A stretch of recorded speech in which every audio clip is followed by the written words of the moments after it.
There we are. Yay.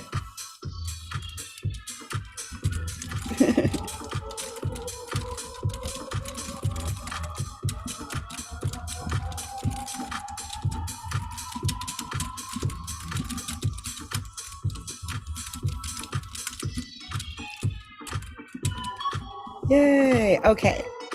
And I will share this link with you so you also have it here. Looks like we're being taped already. So, oops, sorry. Put this here. Oh, wrong place. So sorry. I better stop apologizing because I'm just going to do what I do right now. The Mercury's retrograde. Okay. Okay, so I got that together. So yes, this is it. This is Adrienne, Capricorntigress of Astrology, A Look Inside, and I am with my guest, Ioanna. You know what we didn't do, Ioanna? We didn't practice your last name. So Serpanos. Is it Serpanos? That's what it looks like. Let me cut the music down and I'll cut you up and we'll start talking here. So Ioanna Serpanos? Yes. Yes. Beautiful. Beautiful.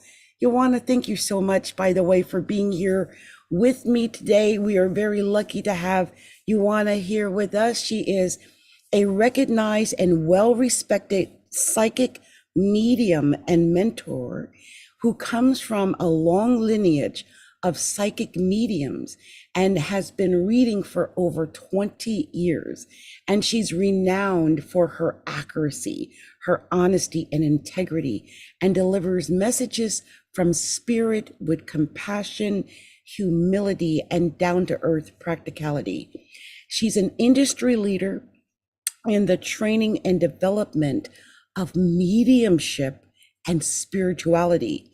Ioanna has raised the professional standards and delivers knowledge that will inspire you to achieve your mediumship goals.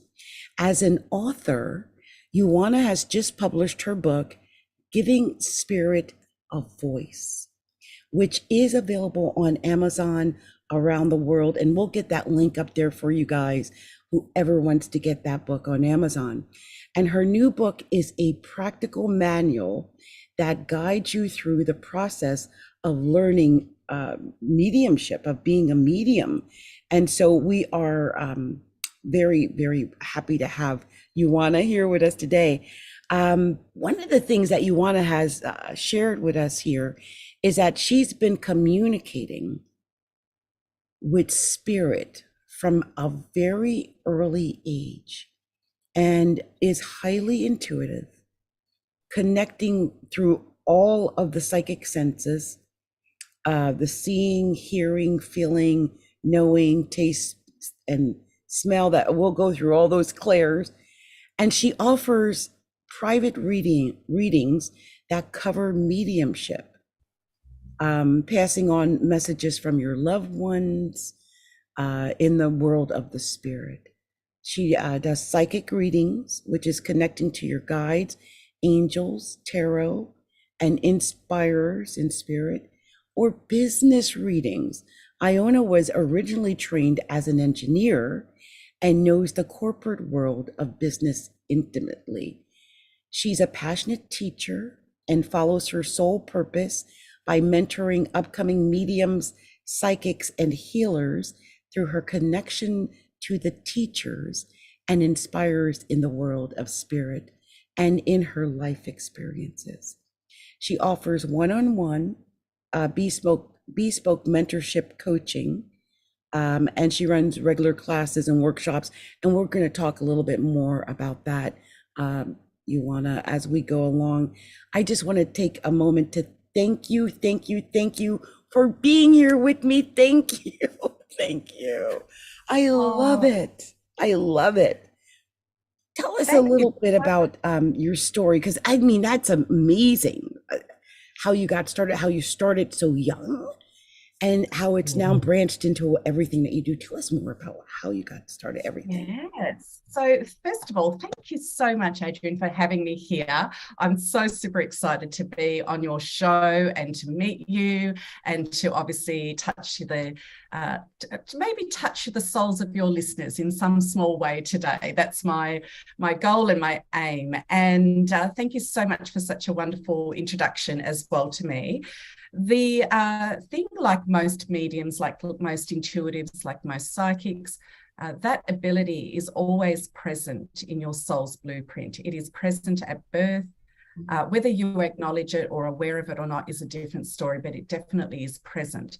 And in particular with the mediumship side of things, it is in our DNA, which means somewhere in your line, in your family tree, there will be someone that has had some ability. It might be the kooky aunt on the, your dad's side of the family. It could be your great grandma or whoever it is. For me, it was my grandmother on my mum's side, on my maternal side of the family tree, that had the ability. My mum is incredibly psychic herself, but has not utilized her ability. We grew up in a religious household. Our faith is Orthodox, Greek Orthodox. And for her, she couldn't marry the two parts of that together, although as she's grown, she's certainly come to appreciate and understand it in a different way than perhaps she was when she was growing up.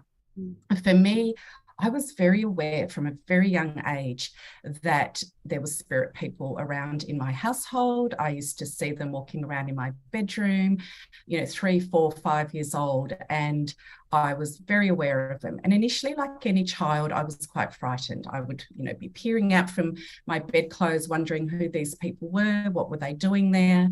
With time, I became very curious. I've always been a curious person, and I started to look at them more closely, and I realized that they weren't here to hurt me or harm me. They were actually just going about doing whatever they were doing. They didn't really interact with me very much, but I was very aware of it.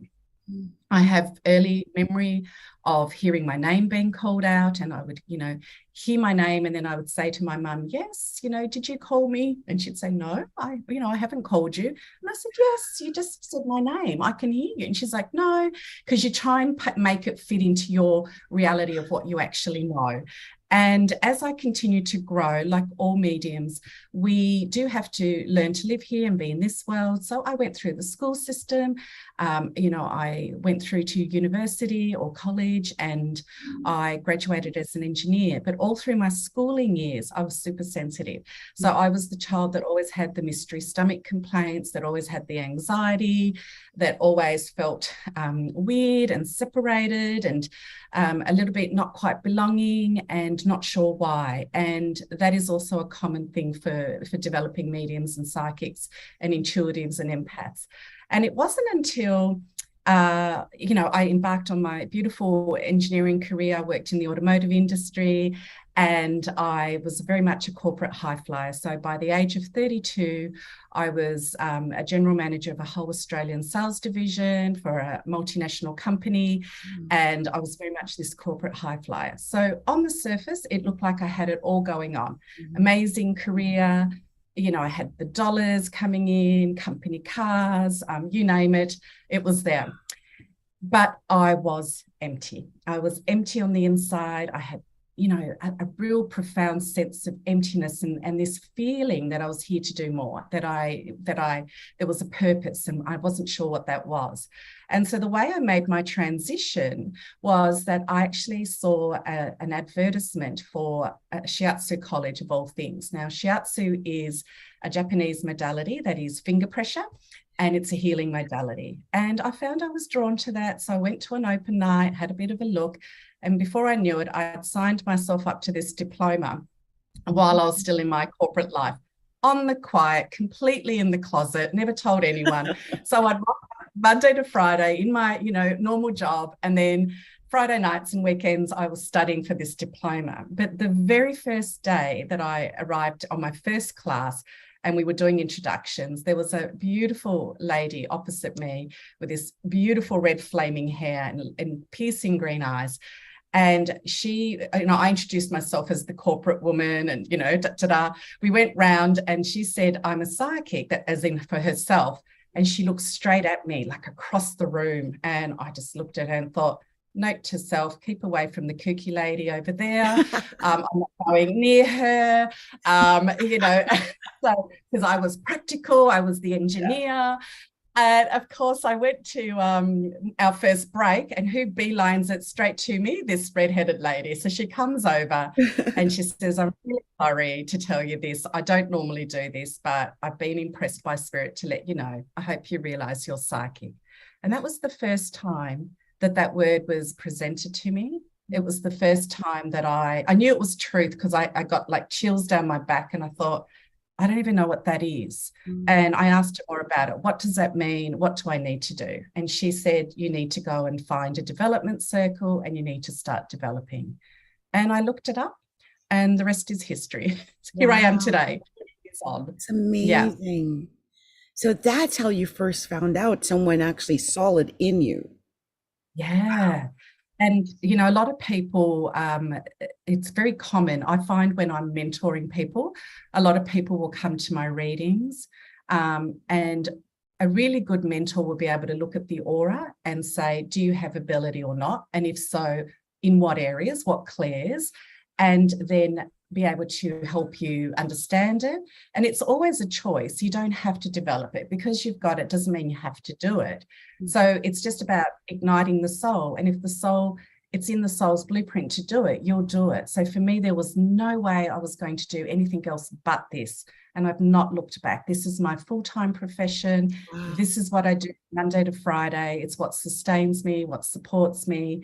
I love it. I jokingly say, 15 years ago, I went full-time. So for 5 years, I had an overlap where I was doing corporate and this on the side very quietly. But I owned it 15 years ago. And I jokingly say I stopped working 15 years ago. Because this is not work for me. It's my calling. I just love it. It's never work. So yeah, it's quite amazing. Well, you're hitting on so many different things I want to ask you about already, which is, and I don't know if you can help me. And I really try to get to the bottom of this, and I know it's me. Isn't that funny? You already know. Yes. You already know what it is. You already said it's yes. I know what you're going to ask. Yes, you are a medium yourself. As soon as I looked at you, we first opened up our conversation, and your dominant clairs are you feel. You're actually an inspirer as well, Adrienne. I want to say you bring philosophy through. I've not met you before. Obviously, this is the first time. Yeah. You bring words of wisdom to your audience, and you ignite souls. So you really are a teaching medium or a teaching psychic yourself. Your feeling is one thing. You have knowing. So I don't know how I know. I just know these things pop into my head. I know I need to do that and not do that. Yeah. So you've got knowing, and you've had awareness of this from a very young age yourself. Because I when I was speaking this, I was just getting tick, tick, tick next to you, green ticks. So I definitely can see that. And you are, you know, what I want to encourage you, what Spirit is showing me for you, is to actually put a pen in your hand. You need to do more writings, and you need to get your, you know, I'm also feeling very strongly there's a book for you as well. Every psychic has told me that to write the book. I don't know what that is about. So funny. I'm actually in the midst of writing a book now.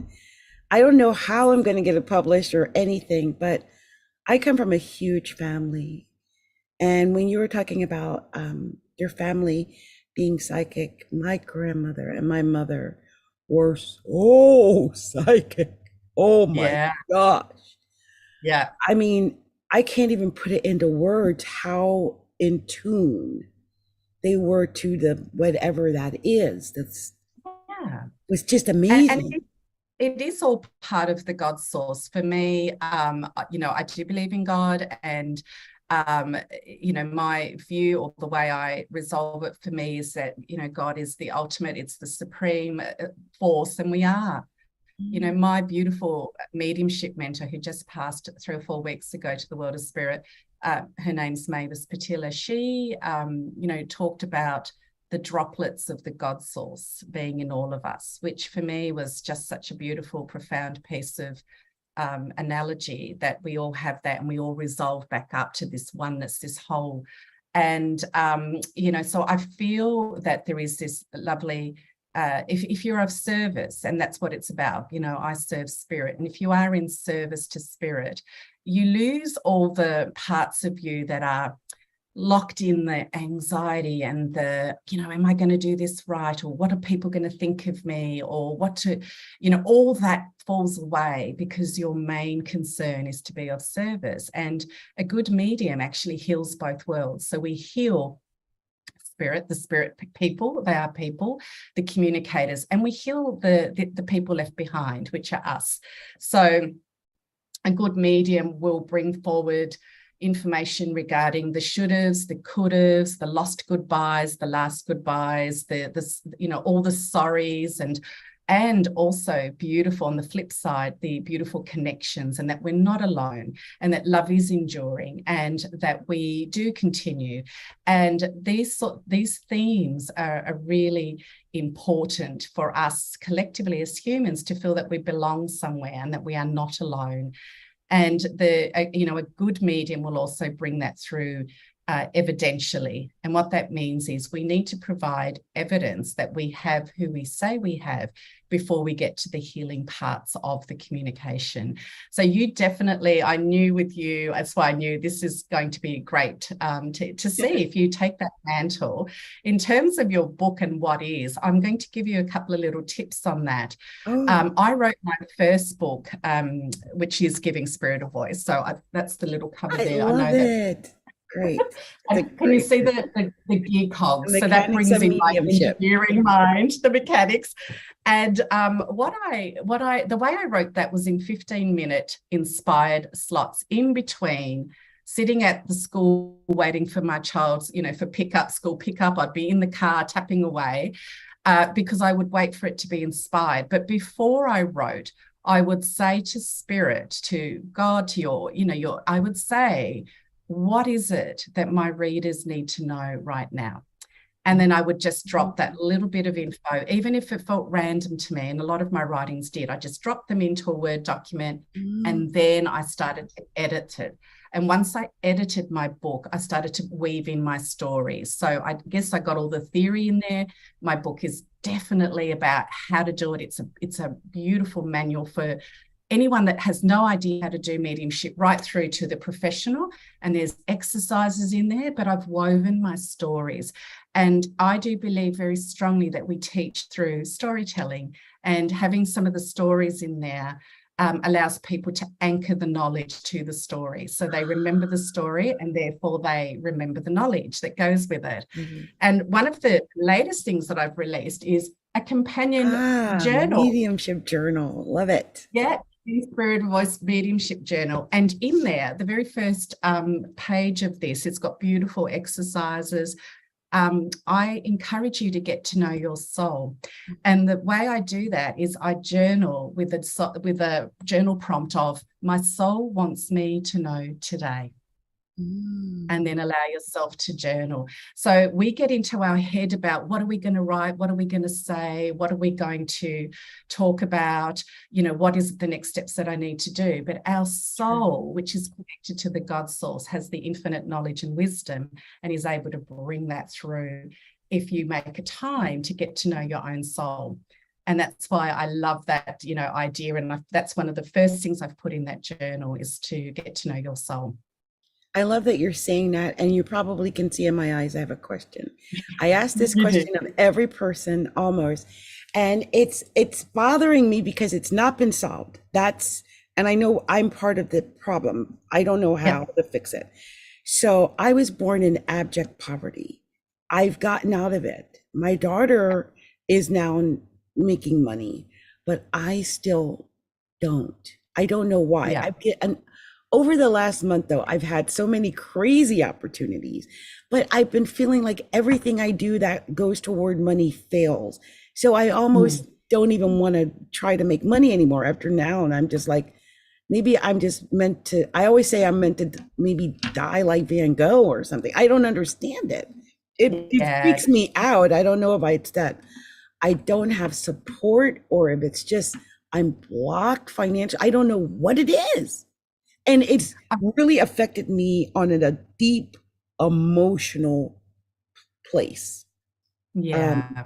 I'm going to challenge you, Vivian, a little bit here. And this is the job of a mentor, right?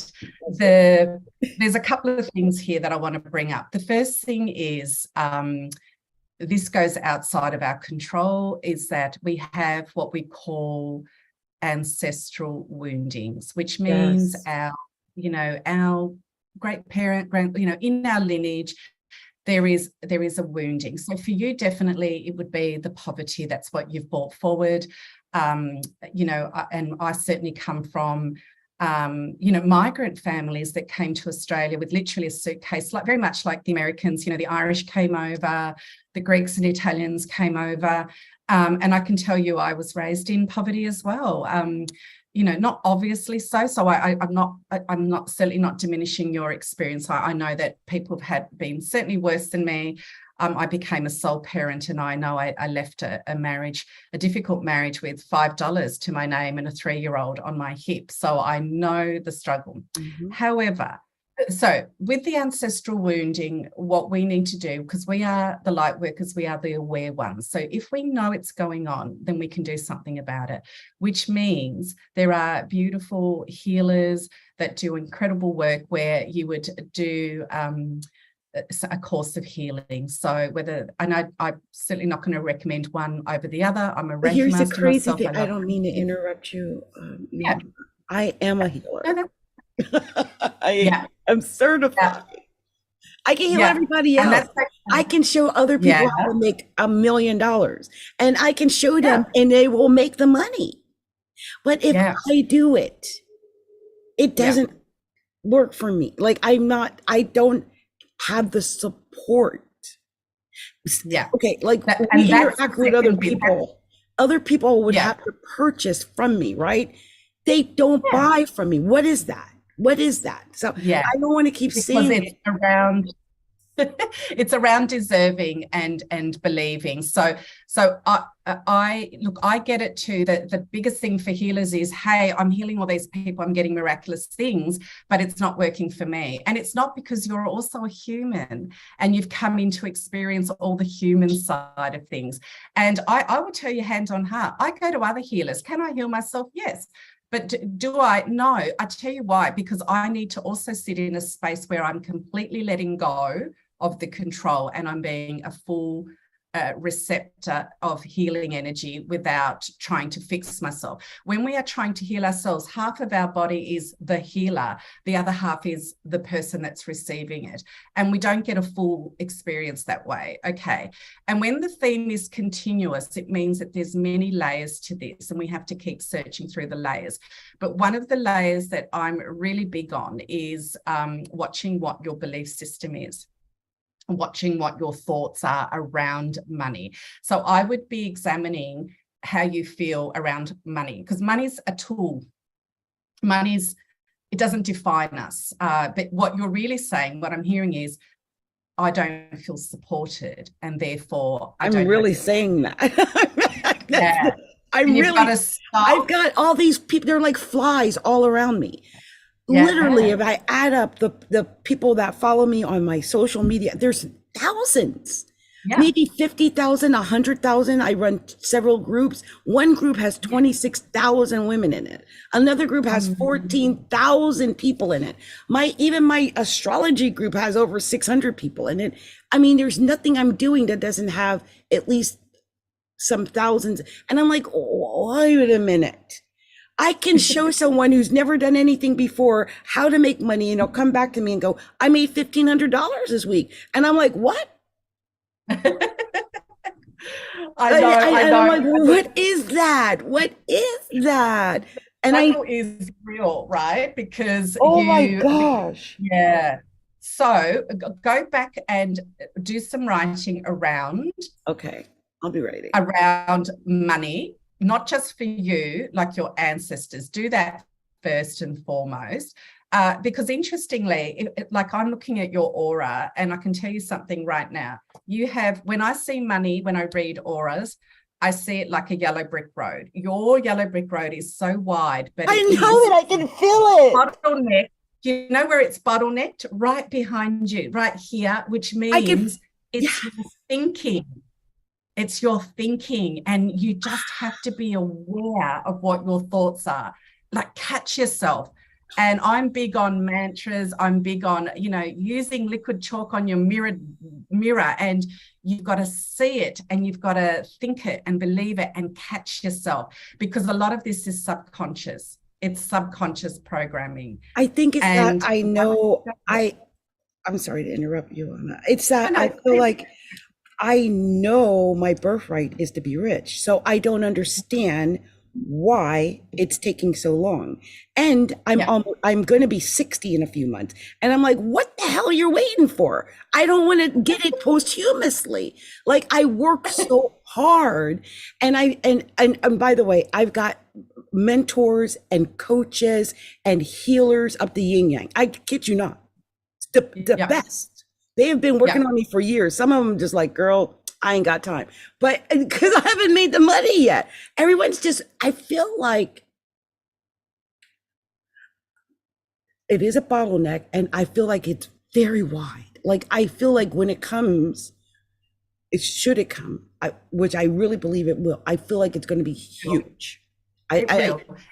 Wide. It is as wide as the Grand Canyon. And what you need to do is say to yourself, see, we get bogged down. This is where we bottleneck it with the hows, the whens, all the human things. I am open to receiving my sovereign right to wealth. That's all you need to tell yourself as a mantra, because you've got to shift your vibration, right? And there will be times when you're not seeing it straight away. So we instantly go to, your tracks are well worn. I can see your thinking tracks. They're showing me like they're really well worn. You go back to the record player, right? And and it's okay. We're saying it compassionately, but you've got to stop and say, oh, I'm back here. And you go up high to higher in vibration. Thank you for showing me I'm here. Show me the path to wealth. So not the how, show me the path to wealth. And then you look elsewhere, because spirit will bring you the signs. And what stops us is when we know it's a sign for spirit, we feel like little bubbles in our being. It's like champagne bubbles bubbling up. We're excited. Yeah. When we're not, we're heavy, we're like a lead balloon. Yeah. And so when spirit is giving you these beautiful little nudges, and they are, I almost see like your angels are going, hurry up, talking. Just listen. I feel it. I really do. That, oh my God. I feel like I'm on the verge of being a millionaire. And I know that sounds crazy since I have made little money, but I keep getting these crazy opportunities. Like, they're coming out. Like, would you be a partner? Would you join us? We want to hire you. You can make this amount of, like, I can't tell you how many opportunities have come across my desk, like within the last 30, 40 days. And I'm thinking, okay, this must mean something. Like, it does. It's telling you worth and opportunity and value. What I want to encourage you is to drop into your heart center and feel each of those opportunities one by one. And what I would do is put your hand on your heart, your hand over the document or on the screen, and I would say, is this opportunity serving my highest benefit and my community? Because when you shift to serving, the money always flows. I guarantee you that. I've seen it in my own experience. When I've been down onto, almost the poverty line, then spirit will bring me the right amount coming in, okay?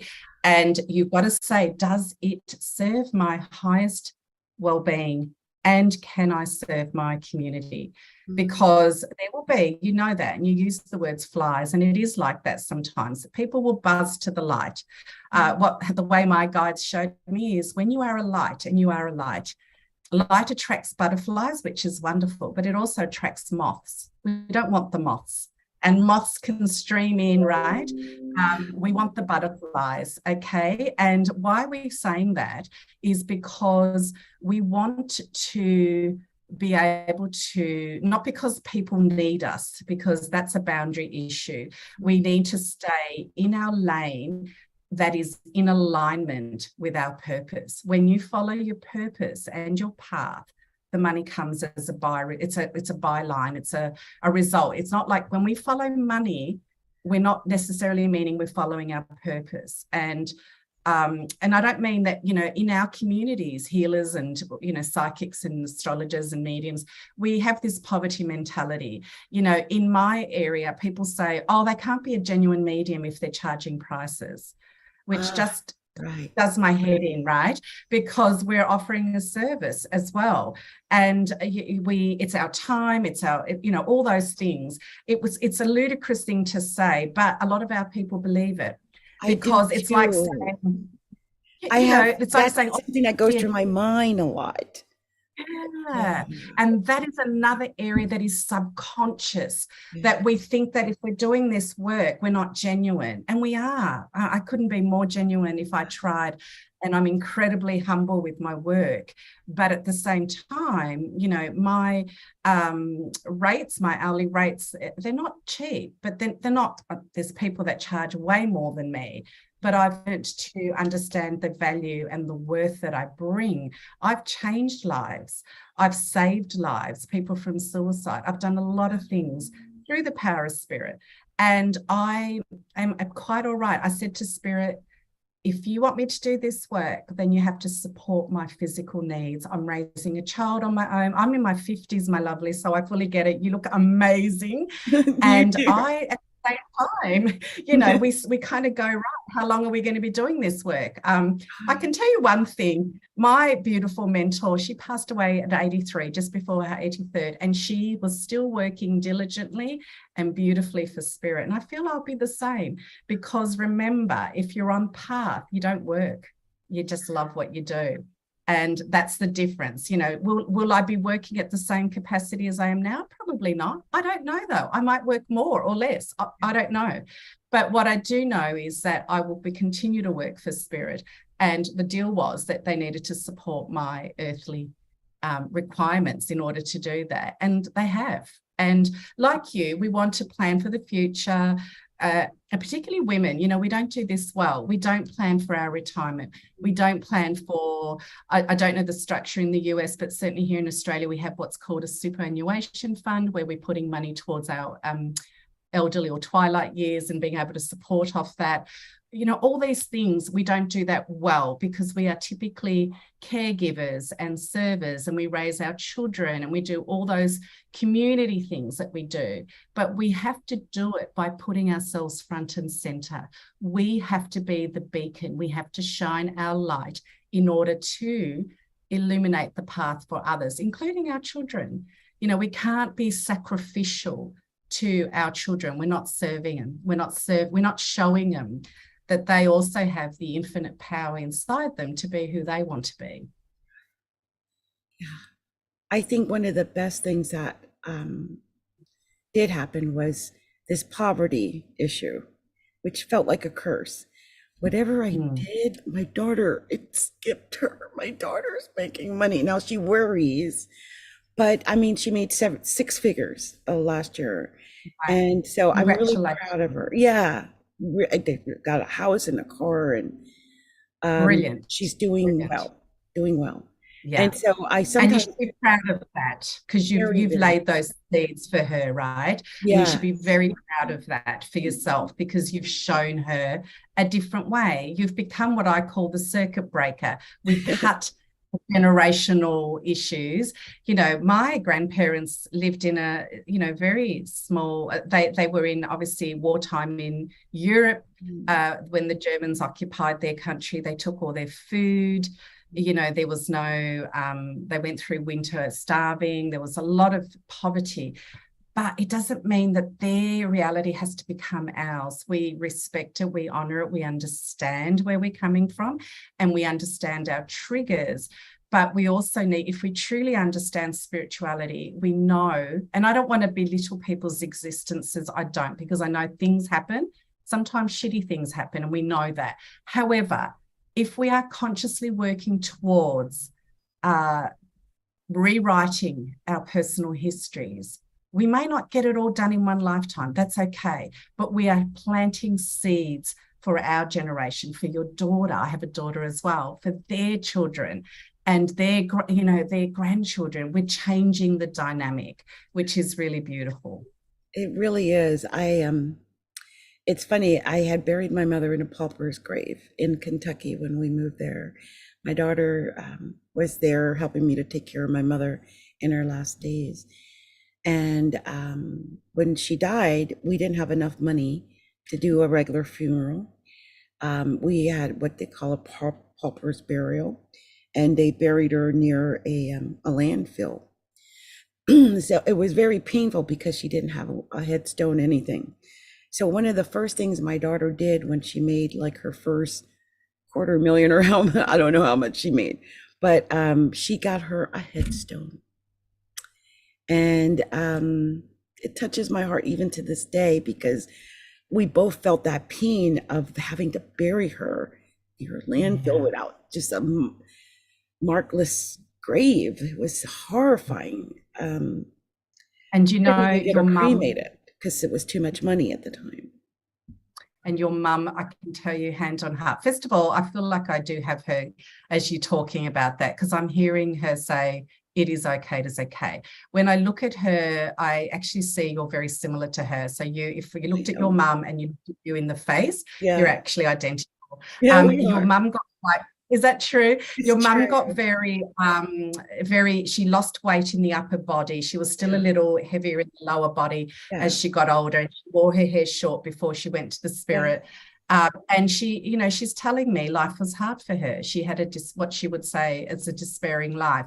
However, what she has taken with her to the spirit world is the incredible love that you have for her and your daughter, who she found to be an absolute delight. I see your daughter as a little girl, she shows me, with little, what are they called? Like, we call them piggy tails, but with little sparkles. It's true. And she like just like this, and she says it is those delightful moments, singing and dancing with your daughter. I can see little feet tapping, and she's very out there personality, right?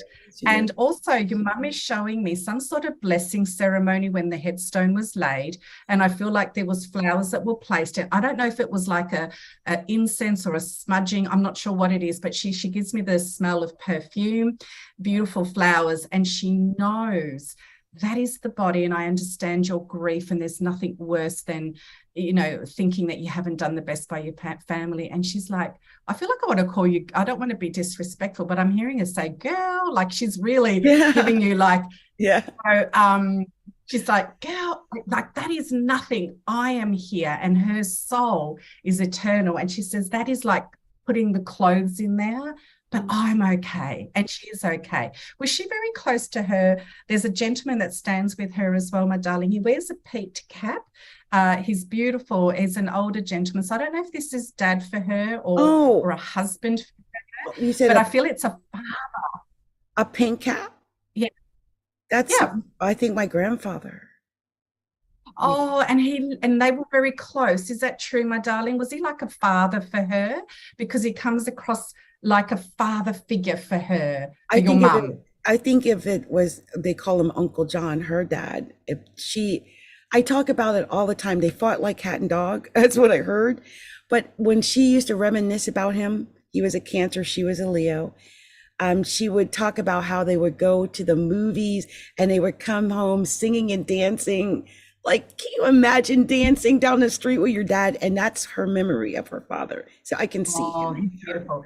So she's got the grandfather that comes in behind her. I do feel dad is standing next to her because he went to the spirit world as a younger man. I'm not saying young, like I don't think he was 30 or 40, but he feels to me like he's in his, who knows actually, but I want to say in late 50s. Yeah, I was going to say late 50s because, and I see him with her. He tells me he was a complicated man. All right. So there was part of him where he was the fun. I can see the dancing. They actually would eat a popcorn together. He's showing me the popcorn in the movie theater. That was a beautiful, that was their treat. That was a shared memory. But mum was strong and her dad was strong. And therefore they sometimes ignited, they clashed. But her dad was a deep feeler.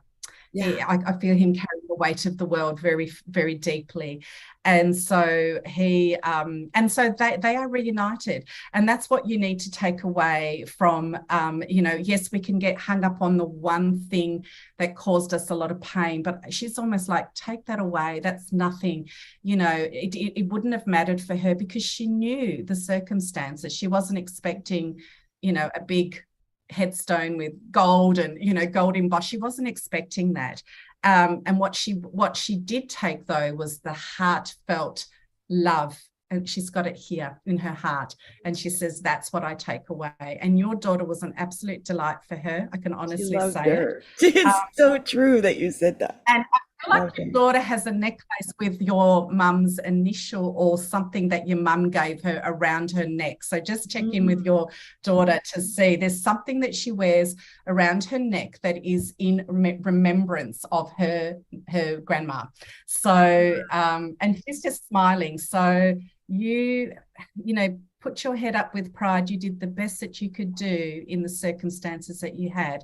And they are awful circumstances, but you did it with the best of your means and your ability. So your mum is perfectly well and happy on the other side. Oh, that's beautiful. It's so funny. When my husband left me, one of the things that happened, was really distraught. It was actually on camera. Someone brought it up, one of my followers, and they had found it, and it was horrible. I was dark and distressed. It was night of the soul. I mean, the snot was running. It was disgusting. I cried. I was bawling. And there was this moment where I felt suicidal because I think for me, I was broken when this happened. And I had saw this notebook and it caught the corner of my eye, even while I was taping. It was such a weird experience. And it was this old notebook, which I think I kept it. I keep it around me. I still have it. And I got this notebook, and on this notebook, yeah, here it is. Can you see that? It says Grandma 502 442 5712. And as you see, I got 727. These numbers add up to 727. That's my mother's birthday. Oh my gosh. When I saw that, I started to scream. I was like, and I felt her, like she touched me literally and held me. She held me really tight and kept just saying, I love you. I love you. You are loved. You are loved. You are loved. It's all going to be okay. I love you. I felt that. And I was literally on camera. It was the weirdest experience. I cannot explain it to you. And the funny thing was, 2 weeks before it happened, like right before I lost the baby, I would say the night before I lost the baby, I was worried about my daughter, because my daughter's grown and I had gotten remarried and we were 2 years in, and I suddenly turned up pregnant, and I was older and scared, and I was worried about her. And I don't know what it was. I guess they were preparing me, but I smelled my Aunt Georgie. My Aunt Georgie died at 102. And she smelled like mothballs and perfume. And she had a very specific smell. And I was like, Aunt Georgie? And when I did that, I felt her. She's like, hey, baby, how you doing? She started talking to me. And I started feeling other people in the room. Like my mom was there. My brother Wayne was there. My cousin was there. My Uncle Jimmy was there. We were in my house like a party. And I didn't understand it at that time. I wasn't scared. I just kind of chatted with her until I think I might have fell asleep. And I went and I laid down, and I woke up, and I just felt like I had to rush to the bathroom, and I lost my baby. So I went and I sat on the sofa, and I got some water. I was like in cognitive dissonance. I wasn't really aware of what was going on really. And I sat down in the sofa, and I went into seizures. I called 911, and they got me to the hospital, and it got really bad. They had to put me on Dilaudid. And to this day, I still take muscle relaxers. I was too old. I was 54. It totally depleted all of my nutrients. To this day, I'm on methocarbamol. So Oh, I wow. think that's why they came to me, to prepare me. Like I always Mm, wondered, why did they all come en masse like that? mm, But they came mm. to prepare Well, me for that. they do. When there's a passing here for us, of course, we're in grief, we're in shock, and everything else. But the spirit world gathers to help transition. So they were Oh, they gathering came to not get only to give her, you, the baby. I always think it was a yeah, her. They came to get her. yeah, not only for you, but they would have come to take your beautiful little girl with them as well.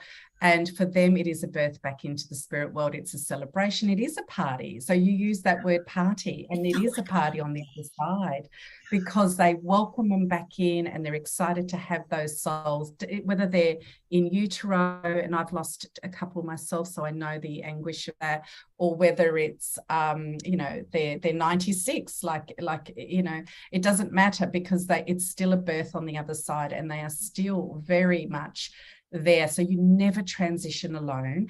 And they are always here in our darkest moments. And I can tell you hand on heart, when I go and visit cemeteries, the cemeteries are bare.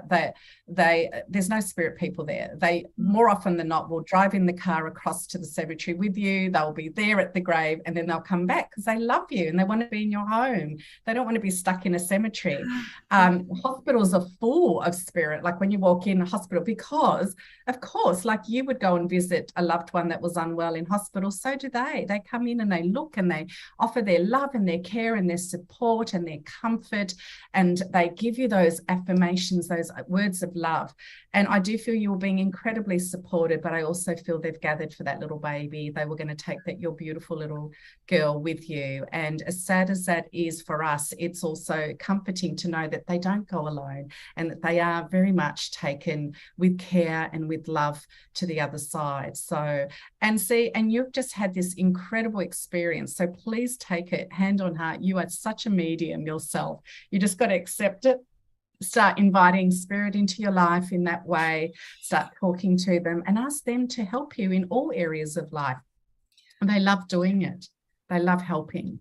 It's amazing. I always felt like I was imagining it, but as I learn more about the spiritual world and about being like psychic mediumship and things like that, I realize that these things happen for a reason. They do. They do. And, I had a near-death experience myself, actually, when I had separated from my husband with my little 3-year-old. And I remembered driving down 4 lanes of traffic, and all of a sudden I had what they call a heart incident. So my heart muscle was damaged, but what it was like an emotional heart attack, which science has now shown does actually happen. And as I was having this pain, I remembered my arm falling off the steering wheel of my car while I was driving. And I was above my body looking at myself driving. And I got shown in it almost like a suspended time what would happen. So I had a choice. If I kept going towards the light, then my car would have veered across and hit the car next to me, which would have hit the 3 cars, the one behind and one in front.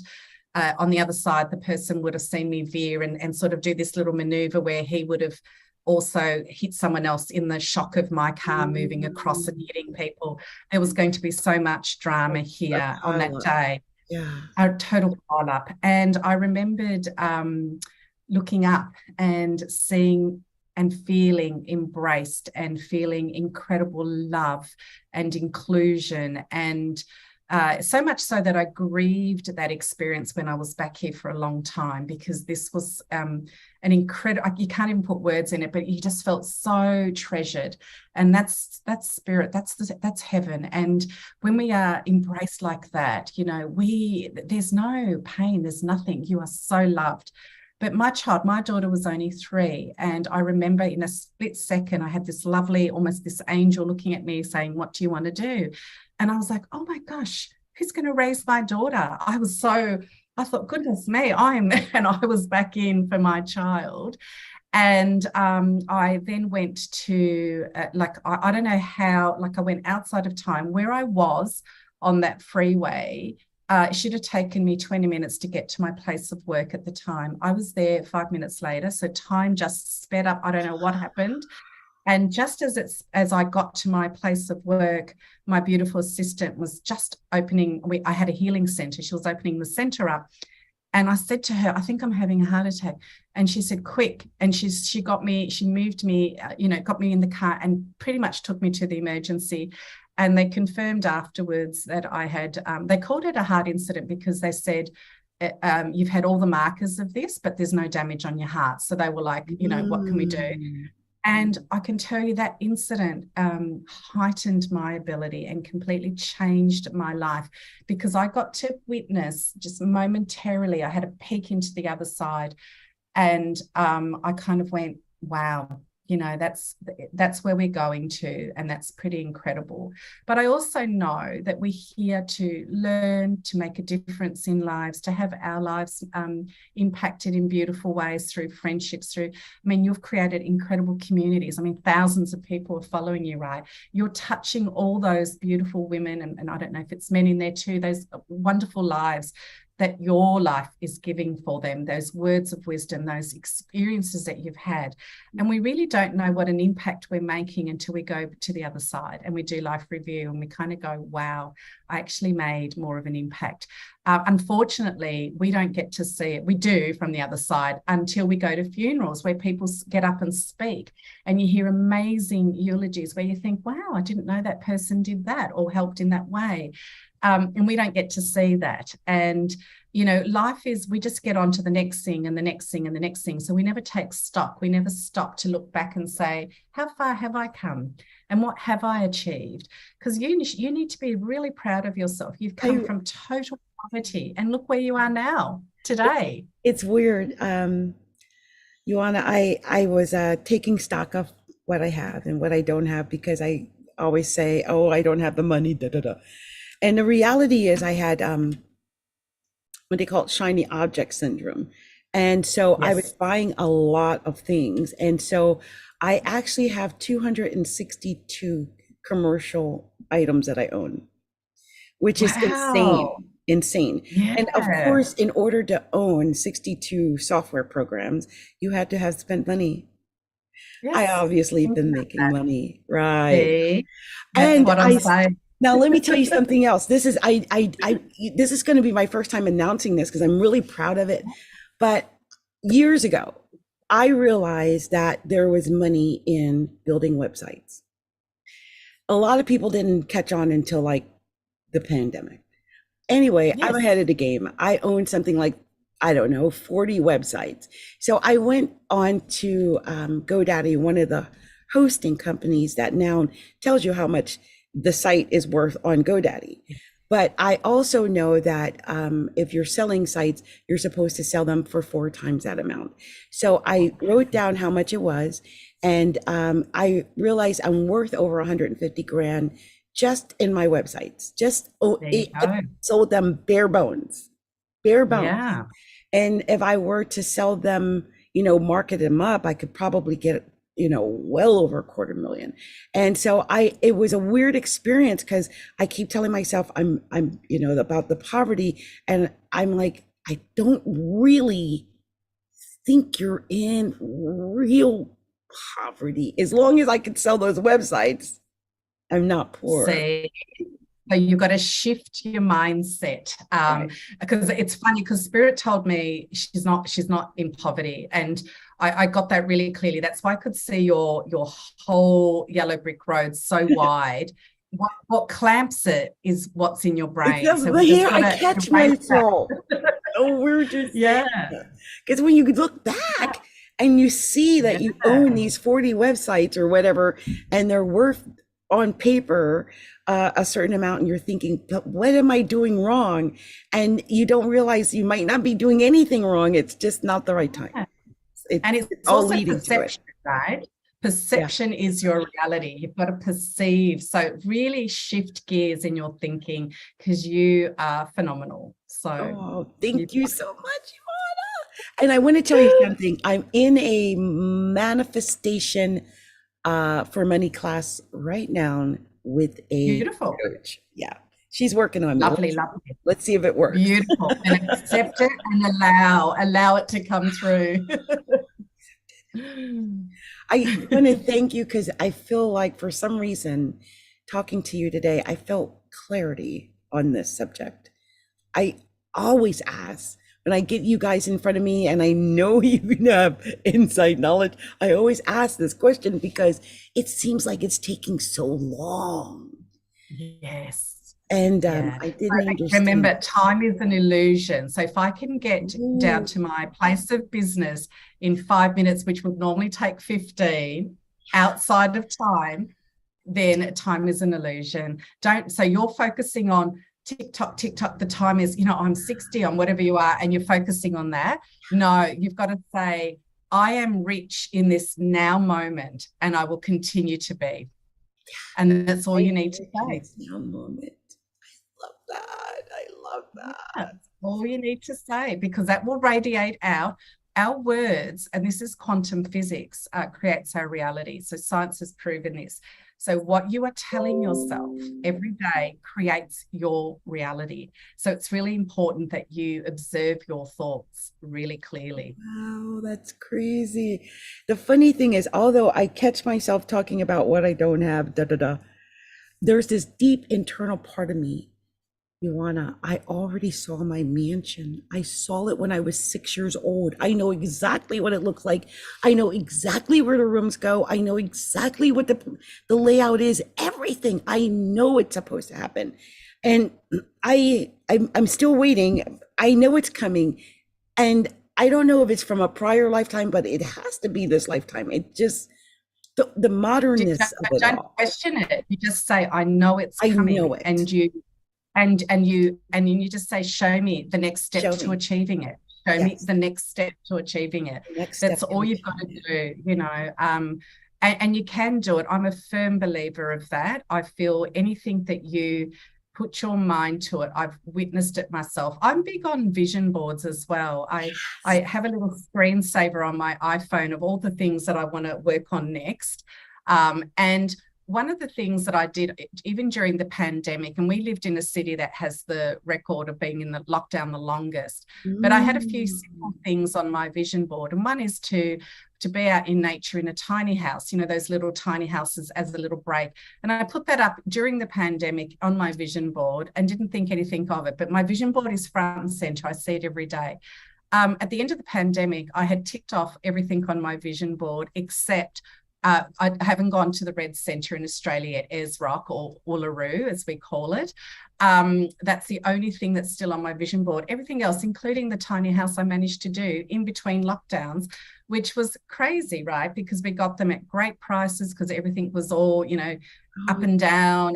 And it was sensational to be out in the middle of nature and see this incredible stars and just getting to share an experience, which was amazing. So you can do it without putting effort towards it. You just have to put it there and thank the universe that it's coming and keep looking at it as it's coming, or don't even say it's coming. I have it now, because otherwise it will always be coming, So we say, I have it now. Yeah. I have it now. And then let the now happen. Let that now come forward. And I don't want to make it sound simple, but it is as simple as that. I don't want to, diminish it, because obviously what everyone gets really good at is putting their goals up. They get great at that. Yeah. They get great at stating their goals. Yeah. What we don't get great at is allowing those goals to come to us. That's the missing piece. We've got to allow. Yes. Excuse me. You are so on it right now, and so exactly on point. Yeah, because you've got all that. So then you've got to say, what is blocking my allowance? And it'll be different things for different people. So for you, it's literally that belief system. So you're so, because they literally showed me the ingrained track. And you've got to be super proud of yourself, because those tracks, that thinking is not only yours, it's your mum's, it's her mum's, it's her mum's mum, it's many generations. And you've got to take the leap. You've got to get out of that track. And that takes effort. We've got to take the leap and jump over into a new track that you get to create for yourself and for future generations.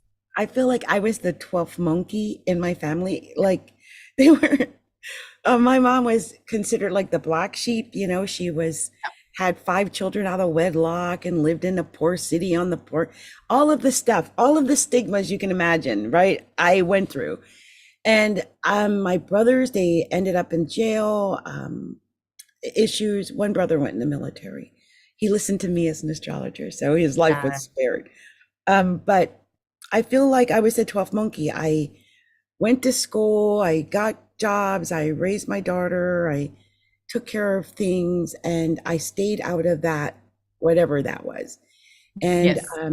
as a result, I raised my daughter. She got 3 master's degrees and got married and stayed out of all of that chaos as well. Yeah. I think that's what changed things. Kudos to you for that, because you were very clear about what you wanted for your child. And, you know, we tend to do that. We're very big on being advocates for our children, but be your own advocate too now, because you deserve it. Just like your daughter deserves it, you deserve it. That's weird you said that. I'm a mom that I raised her on my own. And it was about, to me, it felt like it was about survival, because my first husband touched my daughter and she was 8. And so I started traveling. So I was in Alaska. We traveled from Alaska to Georgia, from Georgia to New Jersey, from New Jersey to Kentucky. I think first I went to Vegas. I went to Vegas first. And then I came back to Alaska, but I was running. I never wanted him to follow me. And then after we got here to Seattle, I found he had passed. And so we were free. Yes. Yeah. And what a relief that would have been, you know. And I'm so sorry that you've had so many, you know, horrendous experiences in your life. But all through it, what I can see is a fierce mama that has put her daughter front and center at all times. And well done for safety and for your, you know, the love. I'm sure I actually see you must be very good. I'm seeing like really close friends and not just mother-daughter. And she will treasure what you've put in her, which is that she's worth it. She matters because you put all your love and care there. And now it's time for you to direct it back to you so that you've got love and care for yourself. She lives about a mile away from me. So I love that. I love that. My heart. I followed her to college. So that's why I'm in Seattle. I love that. I'm a bit that way with my daughter. She's only 14 at the moment, but I'm smiling. You're going to laugh at this because you talked about the mansion. So I jokingly say, oh, what's going to happen when you get up and, you know, you're married? I said, what's going to happen to your mama? And she says, Mum, you're going to be in the West Wing and I'm going to be my husband in the East Wing. I love that. You know, it's so funny. It's lovely. I love that. And I said, as long as I've got a butler that, you know, brings me a cup of tea in the morning, I'll be happy. That's great. She's got a plan. Got a plan. I love that the plan includes your mom. It's beautiful. Yeah, it's really touching. I mean, obviously I'd want her to just the best, as like any mum would, but I love that I'm in her plan, which is just gorgeous. So yeah, I get that. Now, do you just have your one daughter as well? Or I do. I do. I was an older mum, so I had my daughter at 39, and I lost a little one, and it is a boy in utero when I was 42, and I also lost another boy when I was, I think, around 30. So I did lose 2, but she's my one and only, and an incredible young lady, just you know, inside and out.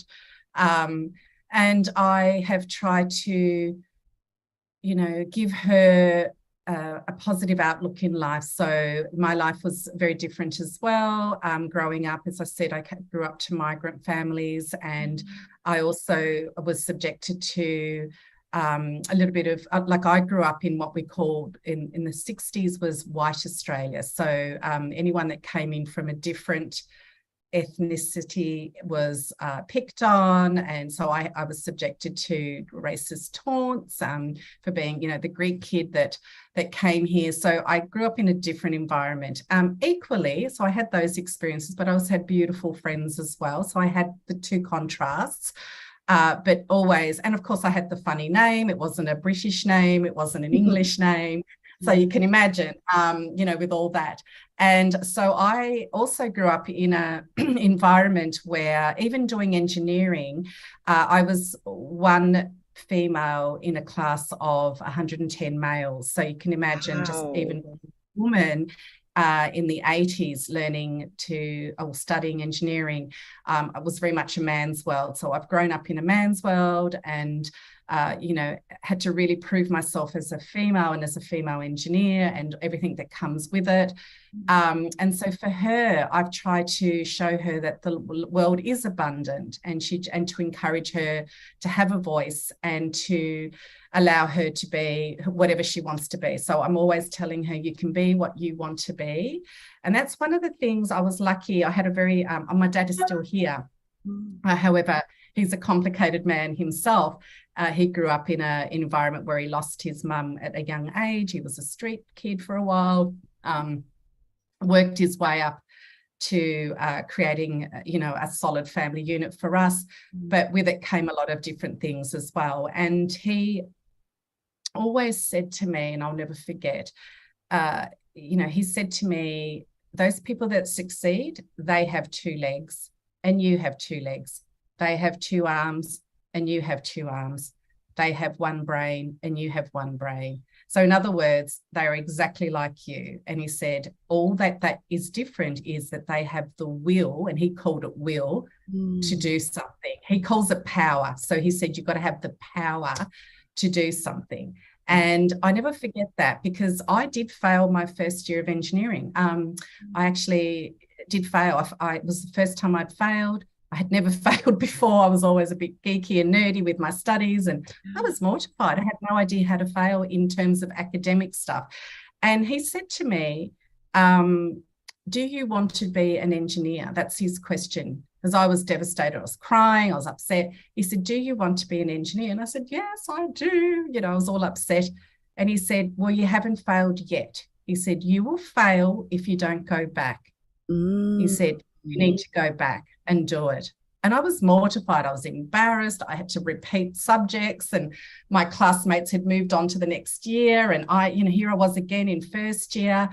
And I can tell you, I'll never forget that, because I did graduate as an engineer. And I know, our class started with 110 people, and there was 32 that finished in the fourth year. So a lot would fail throughout the course.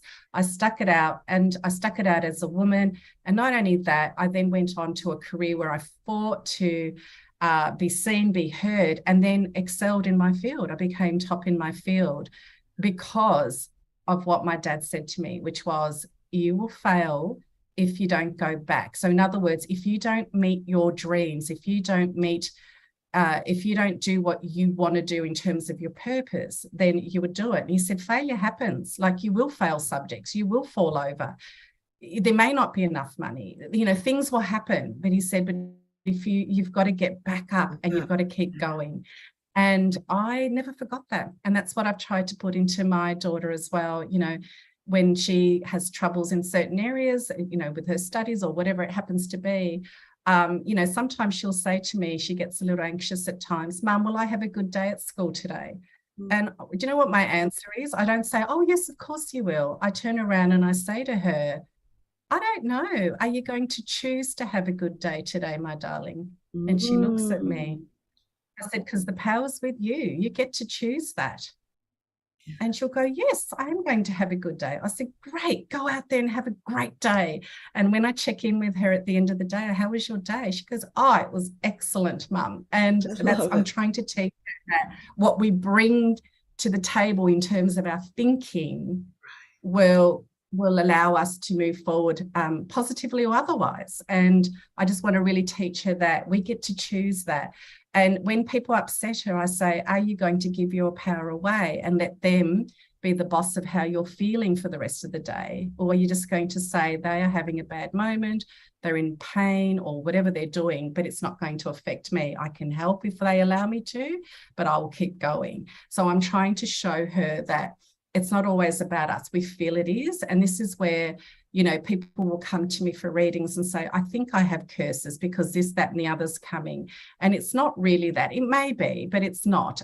It's usually because we look for evidence. And each time, if we believe something, we look to see, is that going to align with what my belief is? So if I believe I'm poor, let's use that example, I will look at all the things I don't have and I'll tell myself, see, I am poor. I can't go to, you know, the Isle of Capri and be on a super yacht, right? I'm poor. Or I could say, hey, I do have a home. I do put food on the table. I can, within means, buy, you know, whatever I want to buy. I can do, you know, I do have friends, I do have this, I do have my work, I do have my career, all that we can say. And then you can stretch yourself a bit further. I have all this, I'm grateful. Now I'd like that. And just stretch to the next one. Do you see? And that's how it is. And I'm just trying to teach her that mindset so that it builds resilience, because we're never our reality. We are. Our reality, what we are living today is what we were thinking 6 weeks ago and prior to that. So we can change as we start to shift our awareness and live consciously in the now moment. I love that. And I believe that 100%. 100% is true. It's one of the things I've been working on is changing my mindset, because that's everything, what you're teaching your daughter, everything. Yeah, because we grow up according to what our parents' experiences have been, right? And some of us are lucky to have parents that have had great lives. A lot of us aren't. And, you know, I often will sit there and say, you know, this is what, and you know why they say it's to keep you safe, right? So I would be like, well, I don't want to live in fear. So my upbringing was a fearful one because they didn't speak the language when they came to Australia. So everything was scary, everything was foreign. So it was like, oh, don't do that because that might happen, and don't do that. And it may happen and it may not as well. Whereas with my daughter, it's like, can I do this? Yes, go and do it. Why can't you do it? Yay, get out there. You know, that's how I taught her not to be frightened of the world, but the world is, you know, an opportunity. Common sense as well. Obviously, with daughters, we even our sons, but certainly I can only speak from a daughter's perspective because that's what I have. We need to teach them to be aware and to be safe, but not to live in fear. And to believe that they can do whatever they want to do. So I think you're hitting on something that is so vital for someone like myself, because I have a belief system, which to me I thought was Pollyanna back in the day because no one else believed like me. But now I realize a lot of people have this positive belief system, but it's harder, I feel like, for myself because of what I experienced. It's almost like I have to tell my brain that it didn't experience what it experienced, because my belief system or my experiences have taught me to be extremely cautious. Yes. Because of horrible things. Yes. And I know without going into it, I know where you're going with that. So I understand that, and I have some parallel stuff in my life, but and you have to put it into perspective, which means your primitive brain will instantly try and protect you. But what we need to do is say, yes, thank you, ego brain, primitive brain, you're keeping me safe. However, in this situation, I don't need to be as hypervigilant. I can actually progress forward and know that I am safe in this environment, right? And that is called discernment. And one of the spiritual truths or spiritual laws is that we do have the ability to discern. Is this still true for me today? Does this still hold for me today? That was my experience, but is it still true? Because sometimes we find we're running on automatic programs, even though the threat, the lion has been and gone, you know, and we're still acting as if the lion is in front of us. And we just, and you know, it taxes our health and our central nervous system. And as mediums and sensitives, the central nervous system is our tool. It's what we tune in with. And if we're always in hypervigilance, it's exhausting. And we find we're constantly on that treadmill, you know, going over and over the same loop. So we have to live consciously. We have to live awake, fully awake. And we, you know, we have to be the observer as well as the person living the life. And, you know, I don't want to diminish anyone's experience of pain and trauma, because I know it happens. Absolutely, I do. So we can't be pollyannish in every aspect of life. You know, sometimes we have to acknowledge that trauma happened, or, you know, whatever it was happened. Yeah. But what we need to be able to get to is not be defined by that. You know, not making the trauma embodied in us, saying, yes, that thing happened to us. Yes, it was awful. Yes, I'm allowed to be angry. Yes, I'm allowed to grieve. Yes, I'm allowed to be frightened. Yes, I'm allowed to be saying it's not fair. But I don't want to carry that, you know, pack it in my suitcase and drag it along with me. I actually want to be free of that, but not free of the lesson of that. Right. Not free of the lesson of that. And that's where we need to kind of get to. And some of us have beautiful mentors and people to help us along that path, and some are not able to. And this is why, you know, when I mentor with people, I mentor holistically. So I look at all areas of life, not just the mediumship skill set, but of course I look at the soul. And I'm lucky to do that. But that's one of the reasons why I also wrote the book. And I'm sure you're writing your book because, you know, some people won't be able to get to a mentor or have the means to get into a, you know, to that. So it's lovely to be able to at least offer some other ways that they can get access to that information. And one of the things that I also like to do, I've created a community for 4 years now, where once a month I do mediumship demonstrations and healings in a public forum, and I do it for charity. So in other words, it's non-for-profit, it's my give back to the community, and it allows those people that may not necessarily be able to get in front of me because they don't have the means to still have some access to what I do, you know, just as a generosity of it's what I do, and it's also what my student mediums that I'm teaching get to work with the public. And we've created an incredible community for healing, and we've heard stories of people, and we've been able to help in some small way as well. Oh, I love that. And we definitely have to stay in contact with each other, because I would love to. Yeah, definitely. I feel like you're something amazing. Yeah. Oh, thank you. And I'll tell you a little secret that I always do before I do a podcast interview. I go into a prayer and I ask that whatever comes out of my mouth that's channeled will be for the highest benefit of the listeners and for my host. And it's funny. I'm not surprised that often, quite throughout our interview today, you talked about, oh my gosh, this is ringing true for me, and these things are on point. And because I set the intention that whatever I talk about today will be for that, see? And you'll notice that I didn't really go me, look at my book, look at this, look at what I do, because that's not what it's about. And I just want to leave that with your listeners and you, because if you focus in on being of service, the rest will flow, and I just let go of all expectation and allow it to flow. And I want you to live that reality moving forward and allow that bottleneck to flick off, because it's all there. And you know what, when you say it like that, and I think about just doing what I want to do and be in service, because I also have like my own little business that I do. It's called Monetize Influence.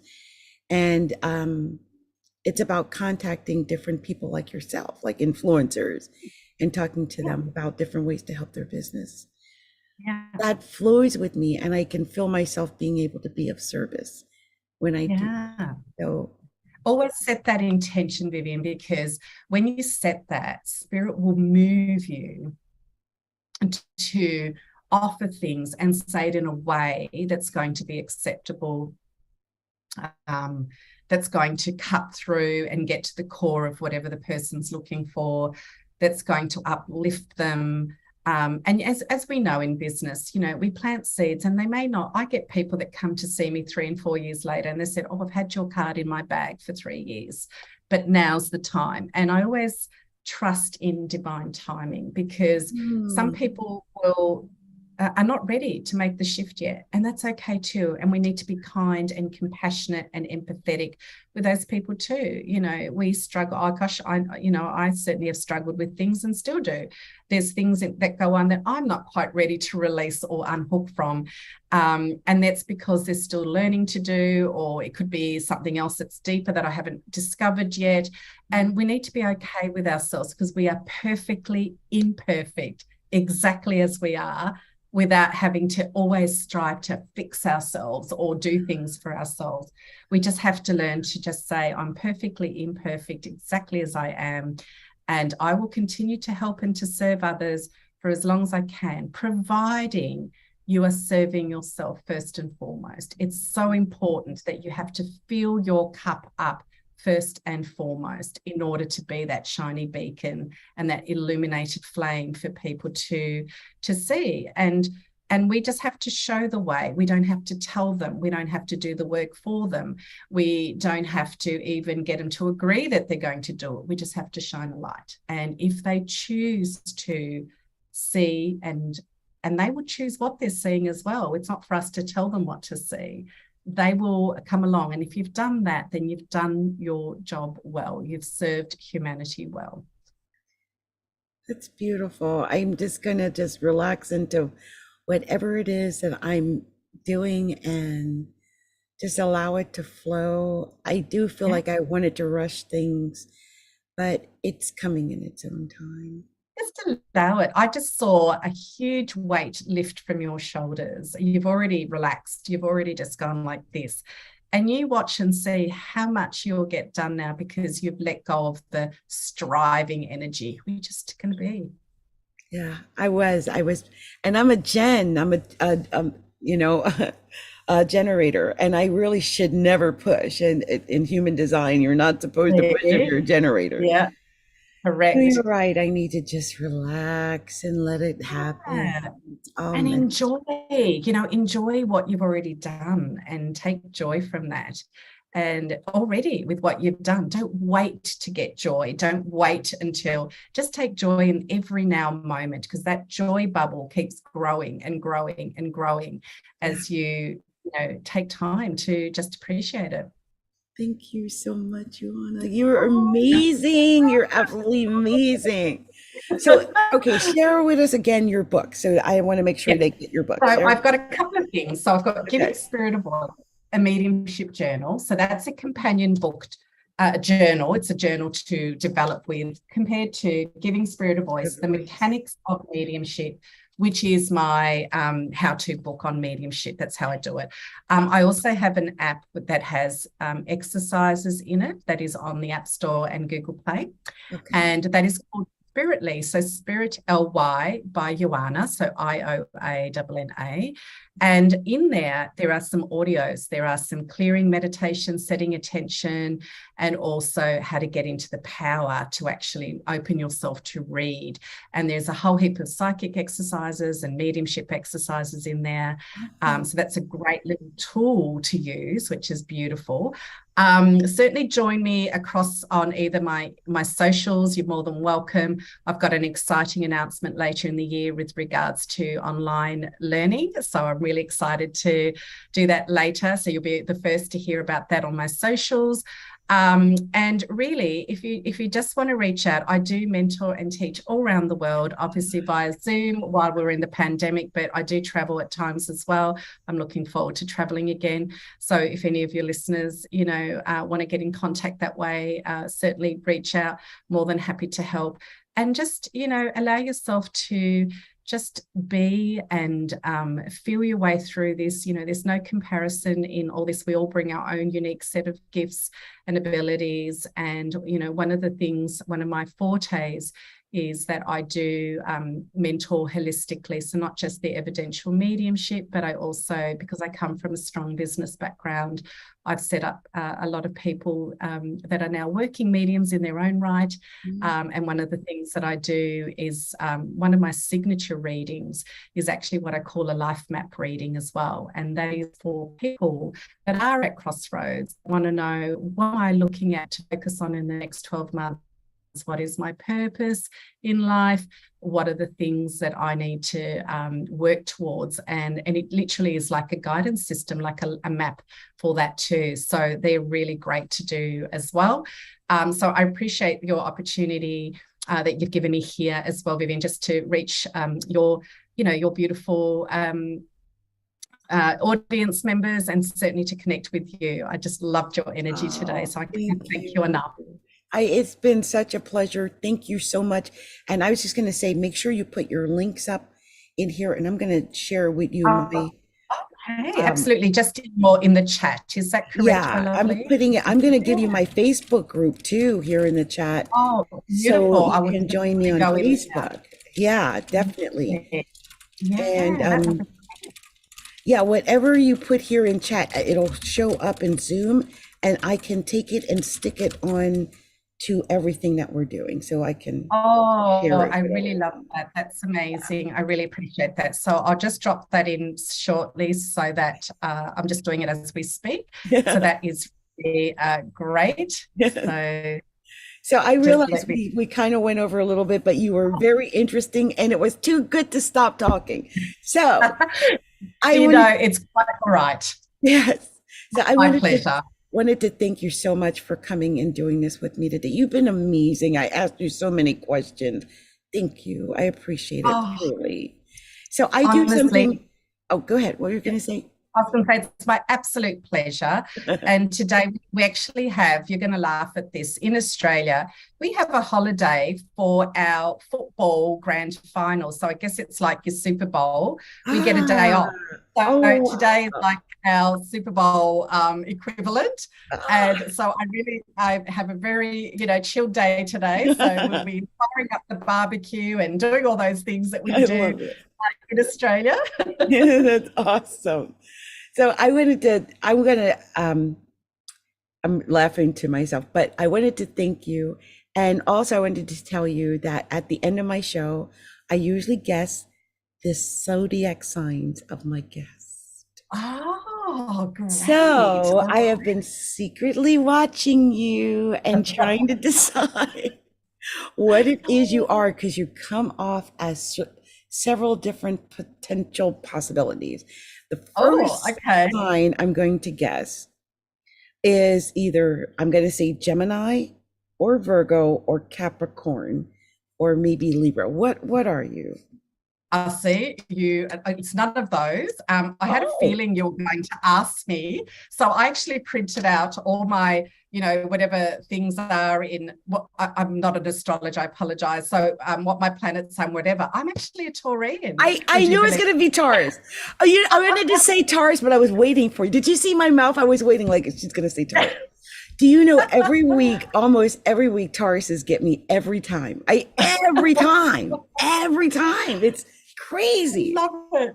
However, I do have a Pisces ascendant, so I have a lot of that, so I'm not a typical Taurus, I'm going to be honest. I am in some ways, but so I mean, I'm still learning about astrology myself. I've never delved into that part of it because I used to get confused. I have dyslexia, and so when I try and picture it in my head, I'm visual, I need to see things. So I would hear it's this house and that planet, and I don't have a framework to peg it, so I can get it into my head. So yeah, I was trying to find what's amazing is that you have Pisces in the first house, and I was getting Virgo vibes off of you, which is the opposite of Pisces first house. That's amazing when that happens. Yeah. That's really cool to know. Yes, I was just looking to see. So I have Virgo in Pluto in the 7th house. So that is the flip. Isn't that funny? Your power is that is totally the flip. The first in the 7th house.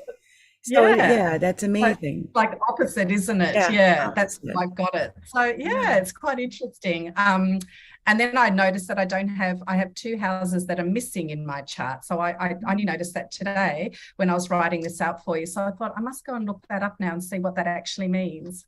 Oh yeah, that a lot of times that's indicative of a person with a seesaw chart. there's usually that stripe in the middle of the seesaw that doesn't have it. And what I mean by that is that there's planets on one side and they are Yeah. like versus planets on the other side. So Yes. yeah, that happens a lot for people. It shows a certain type of personality. It just shows that you're varied. You have different personalities. It's probably two different things going on in your chart. So True. That's probably true. Yeah. Be interesting to Love actually that. sit down and do your chart one day, but this is at least help with my curiosity. I now know I'm dealing with another Taurus with Pisces rising.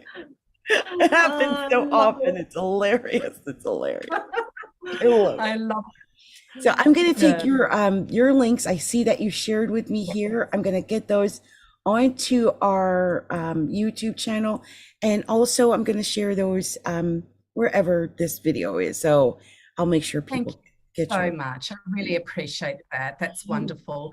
Have a wonderful, wonderful day. I know that you are just going to keep shining now, and I'm so glad that we crossed paths.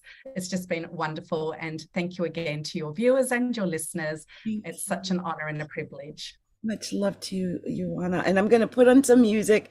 I like to dance out, so we're going to dance on out of here, and much love to everyone who stayed with us during the entire time. So let's get this music going. Much love to you, Ioanna. Thank you. Oh, brilliant. Thank you so much.